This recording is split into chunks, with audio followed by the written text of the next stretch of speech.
Hi all, this is the introduction to the supply chain management, and in particular we are going to see the definition of supply chain, the components of supply chain, and also the business process functions associated with the components, and provide few examples and also give you different views that are associated with supply chains. So let's get started. What is a supply chain? As the name stands, supply chain involves a chain of businesses, or alternatively, I want to use the term network. So supply chain involves a network of businesses working to supply some kind of a product or a service to the end consumers. So the key point here is that there is a group of businesses who may have totally different objectives amongst themselves. But then they all come together with one idea in mind, that is to create value in the form of creating and manufacturing and transporting and storing and pricing and packaging a product that is very value adding to the end consumer, and delivering it according to the consumer requirements, and possibly also taking it back after the proper usage or due to any sort of returns, back to a collection center and evaluate different options that exists in terms of repair, reuse, redistribute, remanufacture, recycle, or incinerate, or appropriately dispose them, right? So all these activities are involved in a supply chain. Let's take a consumer goods supply chain. So in this case, let's begin with a happy customer. Let's tag them as consumers. So in this case, consumers interact with businesses called as retailers. And retailers, the primary function of retailers is to buy products, hold the products as inventory, and then sell them to the consumers. These are the three primary business process functions. Now, the retailer may work with other regional distribution centers. So this is a distribution center. And the distribution center may in turn work with a manufacturer,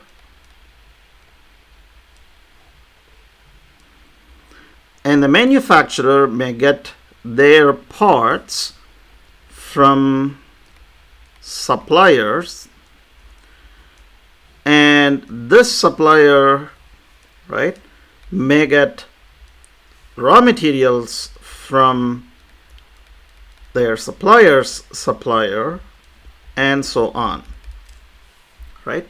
So for the ease of understanding the supply chain from the consumers to the retailer, distributor, manufacturer, and suppliers, we would tag the first supplier who interacts with the manufacturer, right, as tier 1. And then the supplier of the supplier would be in tier 2, and so on. Now, in order to move the materials, we need people who can transport materials between these stages, right? Now, there is a special term in the theory of supply chain management that we use. A stage in a supply chain is also called as an echelon.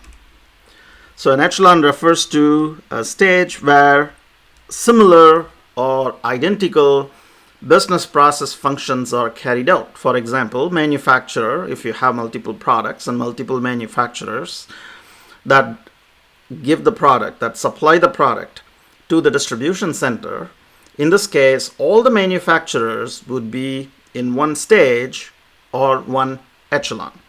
Okay. Now, to move the products between different echelons, you would need who are called as logistics service providers.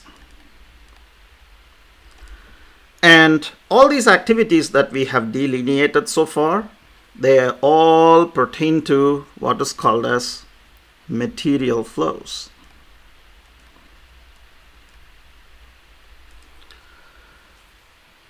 Now, alternative to material flow, right? Once the product is purchased by the consumer, right? The consumer would pay for the product. So this is what is called as a sales revenue. So it goes to the retailer into their business. The retailer would in turn have to purchase products from the distribution center. So the dollar would flow to the distribution business through the retailer from the consumer to the distribution center here. And in turn, the distribution center would have to purchase materials from the manufacturer. And you can see the idea here, perhaps, right? So the manufacturer would have to buy products from tier 1 supplier, and tier 1 supplier would have to buy products from tier 2 supplier. So they all would have to pay their suppliers in turn. And ultimately, the green arrows represent the flow of cash in a traditional forward channel supply chain. What do I mean by a forward channel supply chain? When you have raw materials being transformed into smaller sub-assemblies or components, when you have these components assembled into a final product, when you have the final product being packaged, being shipped, being stored in different locations, and when these final products are inventoried at a retail warehouse or a retail outlet, the consumers go there and buy these products, right? So the flow of products originate from raw material, gets transformed into different forms and shapes as per the product design idea, and it gets to be sold to the end consumer. So this is what is called as a forward supply chain. Now, in order to facilitate both the material flow and the information flow and the financial flows, we need people that support this particular flow, right? All these three kinds of flows. So for the material flow, we have logistics service provider. For the cash flows or the fund flows, you have financial service providers, typically banks, right? Now, recently you have newer technologies called as distributed ledger or blockchain, and people can go in there and without a third-party financial service provider, they can in fact transact. So recently people are looking at options that do not necessarily involve financial service providers, right?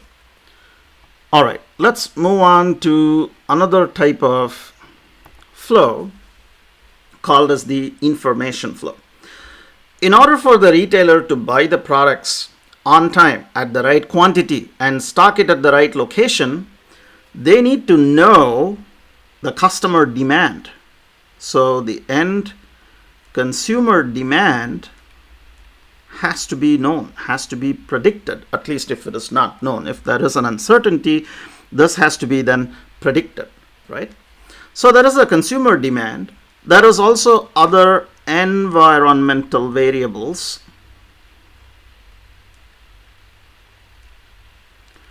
such as gas price, such as weather-related conditions that impact the planning for the retailer. And not only for the retailer, but also for the distributor, for the manufacturer, for the suppliers, and the suppliers, and so on.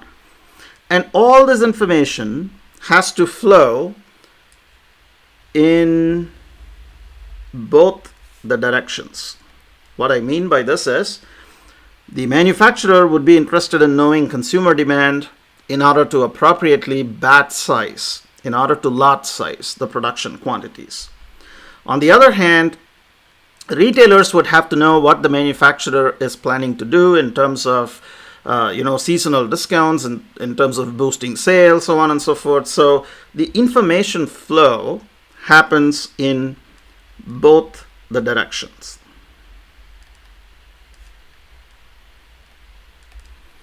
So here we have illustrated a forward flow, which is in purple, that is related to the material, and the red one is bidirectional information flow.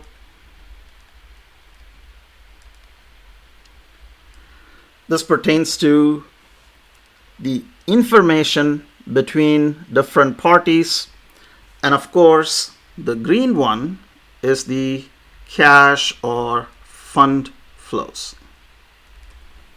Okay, so there are three different flows in any given supply chain. I would also want to highlight one additional flow. This particular flow is what is called as the strategy.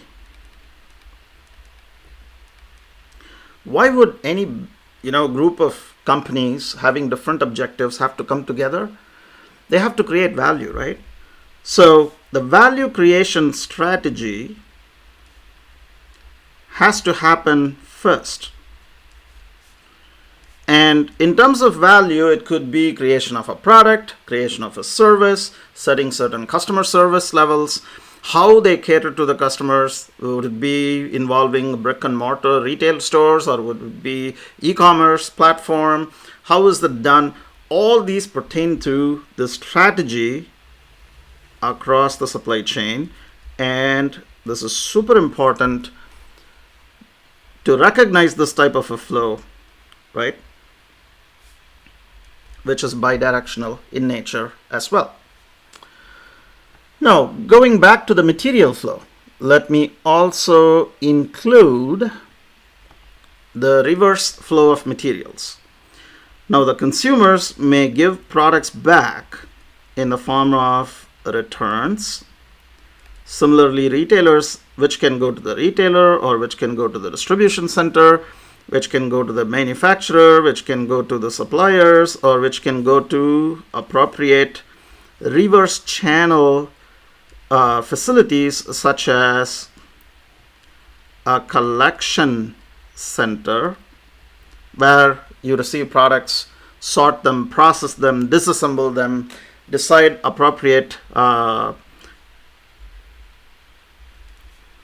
pathway for recovery of materials. So there could be an option to repair. There could be an option to repair or reuse or redistribute or remanufacture or recycle, or just claim the energy that you have in the product by burning the product, incinerate, or if nothing is possible, appropriately dispose of the product. So these are all the possible activities that can happen in a reverse supply chain. Having said that, if you have components coming out of recycling, it may go to a supplier, for example.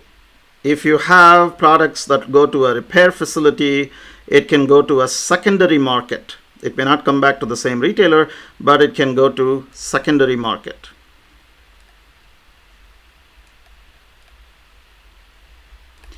If you have products that have to be just redistributed, it can go back to the distribution center here.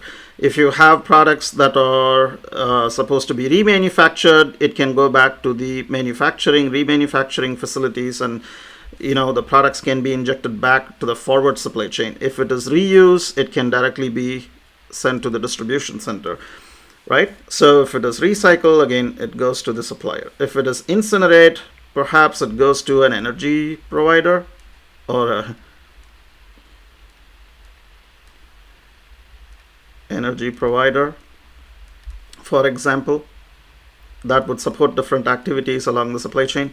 And if nothing is an option, then you have the appropriate disposal as per the regulation, environmental regulation, as well as governmental regulations. So essentially, we have identified 4 different colors. So I'm going to also include in the legend the additional color. This is the reverse flow of materials, reverse material